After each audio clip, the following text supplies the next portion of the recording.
ಮಾಡ್ತಾ ಇದೀಯಾ? ಏನೋ ಒಂದು ಸ್ವೀಟ್ ಮಾಡ್ತಾ ಇದ್ದೀನಿ. ಏನು ಹೇಳು, ಗೆಸ್ಟ್ ಮಾಡಿ ನೋಡೋಣ. ಏನಿರ್ಬೋದು?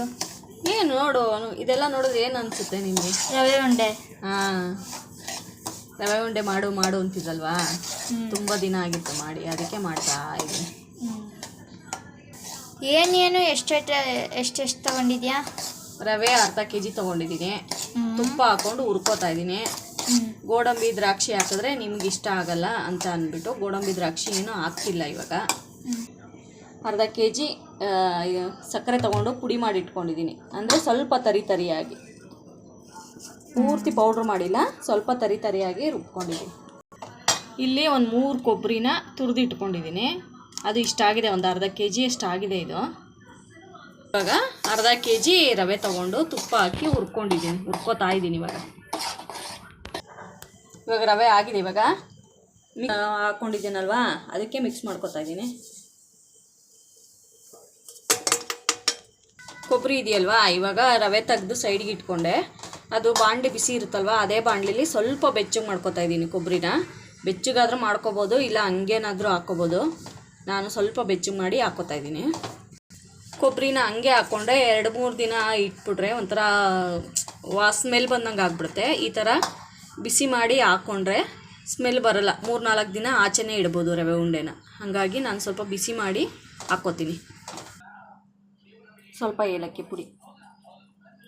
ಇವಾಗ ಕೊಬ್ಬರಿ ಹಾಕ್ಕೊಂಡು ಮಿಕ್ಸ್ ಮಾಡ್ಕೊತಾ ಇದ್ದೀನಿ.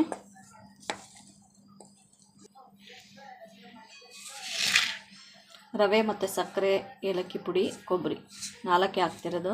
ಯಾಕಂದರೆ ನಮ್ಮ ಮನೇಲಿ ನಮ್ಮ ಮಕ್ಕಳು ಗೋಡಂಬಿ ದ್ರಾಕ್ಷಿ ಹಂಗೆ ತಿಂತಾರೆ.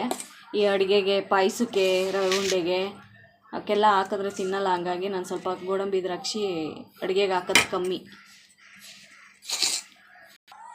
ಕೈಯಲ್ಲೇ ಮಿಕ್ಸ್ ಮಾಡ್ಕೊತೀನಿ.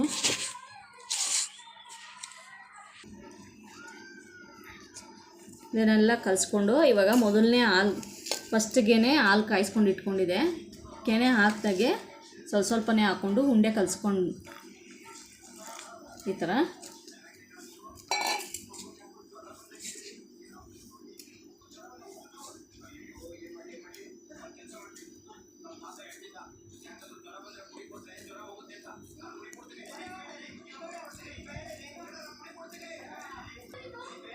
ಈ ಥರ ಉಂಡೆ ಮಾಡ್ಕೊಂಡು ಇಟ್ಕೋಬೇಕು. ಹಾಲು ನೋಡಿ, ಫೈನಲಿ ಎಲ್ಲ ಉಂಡೆನೂ ಮಾಡಿ ಇಟ್ಕೊಂಡಿದ್ದೀನಿ. ರವೆ ಉಂಡೆ ಸಿಂಪಲ್ ರೆಸಿಪಿ, ಬೇಗ ಆಗುತ್ತೆ, ಬೇಗನೆ ಮಾಡ್ಕೋಬೋದು. ನೀವು ಟ್ರೈ ಮಾಡಿ. ಸರಿ, ತಿಂದ್ಬಿಟ್ಟು ಹೆಂಗಿದೆ ಟೇಸ್ಟ್ ಹೇಳು. ತಿಂದ್ಬಿಟ್ಟು ಹೆಂಗಿದೆ ಅಂತ ಹೇಳಿ.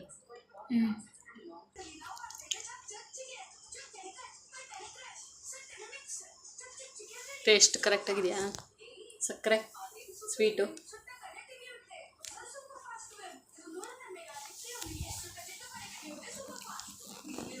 ನೋಡಿ. ನಾನು ಮಾಡೋದು ರವೆ ಉಂಡೆ ಈ ಥರ ಮಾಡ್ತೀನಿ.